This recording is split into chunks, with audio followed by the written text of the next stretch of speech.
Bon, l'Égypte, on a Crimo avec nous au 32-16 qui est supporter égyptien. Bonsoir. Bonsoir Gilbert, bonsoir à tous. Bon, t'as eu peur quand même? J'ai eu peur, mais bon, j'étais pas trop surpris, parce que c'est vrai que le niveau de l'équipe, c'est toujours l'inconnu. Et puis là, depuis qu'Osama Hassan a repris l'équipe, on ne sait pas trop où on va. Mais bon, l'essentiel là, c'est vrai qu'il y a eu comme du répondant. Lui, il a su se remettre un peu en question dans ses choix tactiques très rapidement dans le match. Et puis petit à petit, l'Égypte a repris le dessus, mais c'était poussif. Oui. C'était poussif. Après, la victoire, elle est globalement méritée quand même pour les Égyptiens. Le nombre de tirs, cadrés, le nombre d'occasions, de situations, ils se font piéger sur le premier but. Mais avant ça, les 10-15 premières minutes, ils ont très très bien démarré le match. Il y a aussi le choix du coach qui pouvait paraître surprenant. Moi, j'étais surpris de voir Imam Achour sortir. Alors, est-ce que c'est un choix tactique? Est-ce que c'est une blessure? Il a fait reculer Marmouche au poste de 9,5 avec Mostefa qui était un point d'appui. Et au final, ça a payé. Et il y a eu beaucoup d'occasions pour l'Égypte.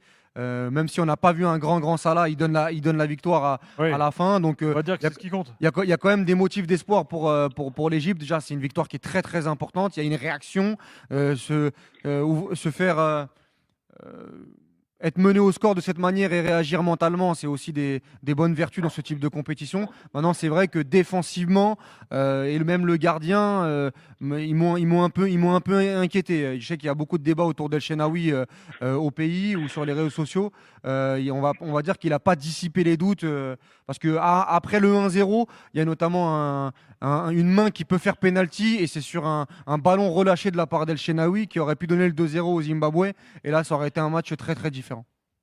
Thibaut, t'es d'accord? Là où je suis d'accord, en fait, plus ou moins. En fait, si on avait déjà fait un peu, on avait Gilbert et Hamza, on avait fait un podcast, on avait parlé bien sûr. de Osama Hassan et son niveau tactique.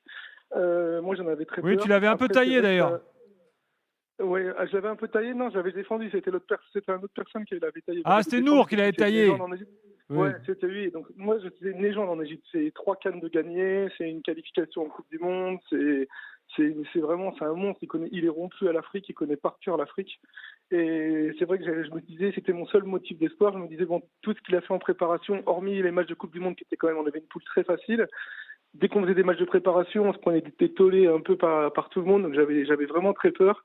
Et là, ce soir, j'ai vu vraiment, je reviens sur ce que je disais tout à l'heure, quand j'ai vu qu'il a changé Achour, qu'il a vu au bout de 25 minutes que ça allait pas, qu'il a redescendu Marmouche et que Moustapha Mohamed est rentré, ou même quand l'entrée d'Iso, on a senti des vraies différences. En fait, il peut être très borné, et là, j'ai vu qu'il était vraiment ouvert au jeu et qu'il a changé pas mal de choses. Le vrai problème, ça reste toujours, moi, en ce moment, c'est Mohamed Salah. J'ai l'impression que psychologiquement, c'est très compliqué. Il a marqué un but, certes, mais on sent qu'il a peur, qu'il a peur de tirer. Il n'est pas en confiance, quoi. Il fait aucune différence balle au pied, quoi. C'est un peu le Salah de Liverpool. Mais bon, heureusement qu'il marque sur ce match-là, parce que sinon, il aurait été décrié. Mais la satisfaction... C'est un bon début de match, après il disparaît. Ouais. Les 10 premières minutes, il est intéressant dans la connexion. Mais on va dire que c'est quand même plutôt positif de terminer le match de cette manière en espérant qu'il monte en puissance. Et puis surtout Omar Marmouche que j'ai trouvé très très bon, même s'il n'a pas été inspiré sur certaines finitions, mais il a pris quand même le jeu à son compte et il a été très très important. Et une équipe de l'Égypte qui a des stars qui marchent, c'est toujours une équipe d'Égypte inquiétante pour l'adversaire. Hamza, t'as encore rien dit? Non, moi c'est juste le choix tactique, parce que moi jusqu'à preuve du contraire, je pars du principe que la sortie d'Imam Achour, c'est un choix tactique justement pour l'entrée de Moustapha Mohamed, et justement le plus important, c'est la réactivité du coach de prendre des risques, parce que quand on le voit se préparer, Moustapha Mohamed, on se pose la question, on était avec Walid, on regardait le match, c'est vrai que Marmouche, il passait un peu à côté de sa première demi-heure, tu dis, s'il sort Marmouche, il le tue aussi pour la suite de la compétition, et justement cette prise de risque, je la salue parce qu'elle permet aussi d'avoir un Marmouche déjà beaucoup plus libre dans le jeu et avoir surtout un vrai numéro 9, un vrai point d'appui. Et on l'a vu, à partir du moment où tu avais ton numéro 9 de référence, Marmouche il était en capacité sur les seconds ballons ou sur du appui-remise de se retrouver dans des zones dangereuses. Donc c'est un choix tactique qu'il faut saluer. J'ai lu et beaucoup entendu des critiques autour du sélectionneur égyptien. Là, pour moi, c'est un choix qui est payant, c'est un choix qui est gagnant. Et puis, sincèrement, globalement, sur l'ensemble du match, on parlait tout à l'heure du Mali et ses fragilités défensives. Là, je trouve que c'est un peu un constat similaire. En puissance 10, dans le sens où l'Égypte, sur 90 minutes, a montré sa supériorité footballistique. Alors peut-être aussi aidé par le scénario du match avec un Zimbabwe qui essaye de tenir cet avantage d'un but. Mais sincèrement, sur 90 minutes, il n'y a pas photo. L'Égypte 35 tirs. mérite de gagner très largement. Énorme. A eu les occasions. Combien de Là cadrés aussi, 11. avec maladresse ou pas, n'a pas Ligue 1. marqué plus de buts et a aussi montré une faillite individuelle derrière, que ce soit Abdelmajid en défense centrale, que ce soit El Shenaoui, mais ça on en parle depuis de longs mois au poste de gardien. D'ailleurs, moi j'ai une question pour Kimo. Je sais qu'on parle beaucoup en Égypte du jeune défenseur Omar Fayed qui est prêté par Fenerbahçe à Arouca. Pourquoi il n'a pas été sélectionné? C'est un choix du coach? C'est un choix du coach parce que c'est vrai qu'il joue pas beaucoup, il est jeune et il est prometteur, mais la problématique qu'il y a en fait, c'est que Osama Hassan des fois il est borné, il veut rester sur des joueurs d'expérience. Là, il a pris un joueur de Zamalek qu'il connaît très bien, qui a que 6 sélections, Abdelmajid, qui est moi je l'ai pas trouvé exceptionnel ce soir. Elle n'a pas été bon du tout. Il y a Serre Ibrahim qui lui est un joueur d'Al Ahly qui est très expérimenté. C'était un peu mieux que Abdelmajid, mais c'est vrai que ça, c'était défensivement. En fait, on joue en contre-nature. Si vous êtes d'accord avec moi que depuis plus de 10 ans, l'Égypte, c'était joué très défensif, très défensif, avec une défense de fer avec Egazi, avec Shenaoui qui était à son prime. Enfin voilà, ça jouait toute l'équipe jouait derrière et ça jouait en contre. C'était pas beau. Et là aujourd'hui, maintenant, on a complètement changé de système de jeu avec Osama Hassan. Et donc du coup, ça se projette vite vers l'avant.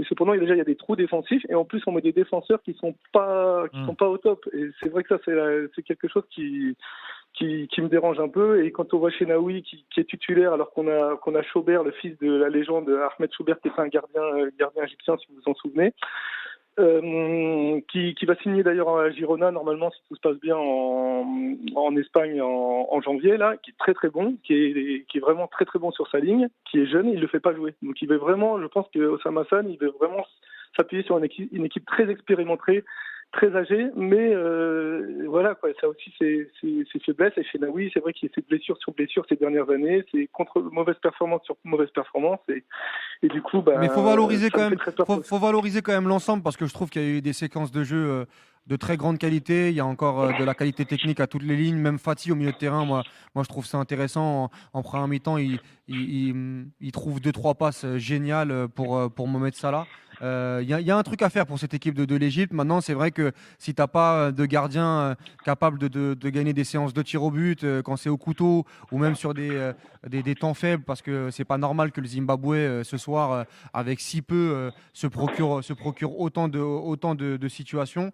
Mais moi, j'ai bon espoir pour cette équipe de l'Égypte, et j'ai aimé ce que j'ai vu ce soir. Mais le problème du poste de gardien, ce débat autour d'El Shenaoui. Il a 37 ans, là, quand même, El Shenaoui. Il n'y a pas de débat, en fait. Choubir, aujourd'hui, intrinsèquement, c'est probablement le meilleur gardien des deux. Le problème, c'est que Choubir, c'est aussi le numéro 2 d'El Shenaoui en club.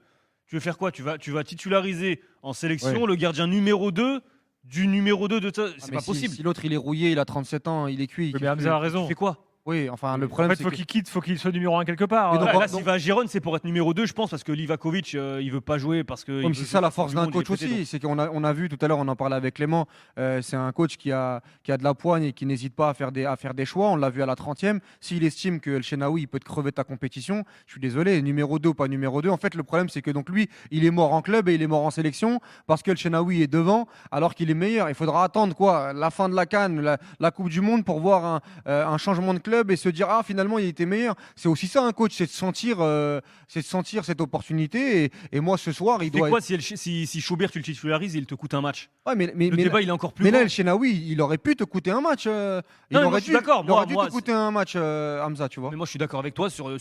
Choubert, c'est pas celui de la truite, hein. Ça me revient comme ça. Surtout quand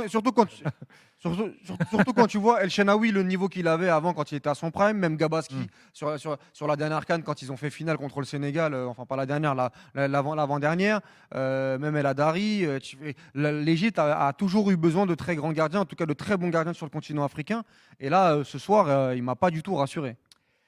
Kimo, Osam Hassan, Oui. bon, on a bien senti Oui, que tu es plutôt à pro Hassan, mais tu as cette nervosité au bord du terrain, chez le type, je sais pas, tu n'as pas peur qu'il transmette un peu ça à ces gars sur le terrain aussi? On a souvent ce débat, nous, avec De Zerbi à l'OM. Là, il est surexcité, Alors, le gars. Il fait flipper au bout de la 15e Franchement. après l'ouverture du score. Il y a Il y a un raconter moment, on a une cru qu'il avait fait limite un malaise, là. Il est tombé à un moment ouais. donné, ouais. Je vais vous raconter une histoire. En fait, moi, je suis beaucoup les entraînements, je regarde tout ce qui se passe. Il y a donc premier entraînement arrivé au Maroc. Il y a des photos et ça met des petites vidéos. On voit Mohamed Salah qui sort du bus. Il y a Osam Hassan qui est derrière en train de lui parler. Il le suit pendant une trentaine de mètres. Séquence d'après, on le revoit. Mohamed Salah, il commence à courir. Il y a Osam Hassan qui est en train de lui parler derrière. Et ça a duré pendant toute la Genre, séance. Salah, il veut le fuir, en fait. Il est saoulé, c'est ça? Ouais. Non, en fait, il rentre dans la tête des joueurs. Là, il s'est surmotivé. Lui, il marche à la motivation. Je vous avais raconté une anecdote quand qu'il s'était blessé le genou et qu'Imido, il entendait crier, je sais pas si vous vous souvenez de ça, qu'il entendait crier Osam Hassan dans le vestiaire. Et il dit, mais sur qui il crie? Il criait sur son genou parce qu'il s'était blessé. Il lui criait, ne lâche pas, me lâche pas. Donc, imaginez comment la motivation qu'il a, ce Il gars. voulait motiver son genou. quoi. Imaginez comme. Et donc, comment dire, Osam Hassan, c'est un entraîneur. C'est un entraîneur et ça a été un joueur aussi qui avait une motivation et un amour de son pays qui était exacerbé. C'est quelque chose qui est irrationnel et des fois, ça lui fait perdre pied, en fait. Mais c'est vrai que des fois, l'Égypte, on a souvent trouvé ces dernières années qu'il manquait d'intensité, manquait de volonté sur certains joueurs, notamment Mohamed Salah ou même Omar Marmouche, quand il était en sélection, il n'était pas très convaincant. Là, on sent qu'il y a quelque chose de différent, vraiment. Quand il a marqué Salah ce soir, on aurait dit un gamin, ce qu'il disait sur Beansport, là, tout à l'heure, le commentateur, et j'étais tout à fait en équation avec lui. C'était vraiment, on aurait dit un gamin, il avait le sourire, et je pense que ils ont cette pression, et Osam Hassan, là, il est sur une compétition de 7 matchs, s'ils arrivent bien sûr à passer les poules et continuer, ils auront besoin de ça. Sur du long terme, bien sûr, quand on parle de 2 Zerbi, sur du long terme, des fois ça peut craquer, mais sur une compétition comme ça aussi courte, d'un mois, ça peut marcher. Je rappelle que Osam J'en Hassan, suis sûr et ça. c'est Merci, une Kimo. légende du football égyptien. Évidemment. Ouais. C'est le meilleur buteur de l'histoire de la sélection. C'est le deuxième joueur le plus capé. C'est 3 Coupes d'Afrique. C'est C'est-à-dire qu'aujourd'hui, il a un plus gros palmarès que Salah. Bah, Ouais, lui tout à tout fait seul, concret. il a un meilleur palmarès que 99,9% des joueurs qui ont joué un jour au football. Donc concrètement, c'est ça. C'est vraiment Exactement. une légende du football égyptien. Merci, Kimo. À bientôt pour reparler de l'Égypte ensemble dans l'After CAN.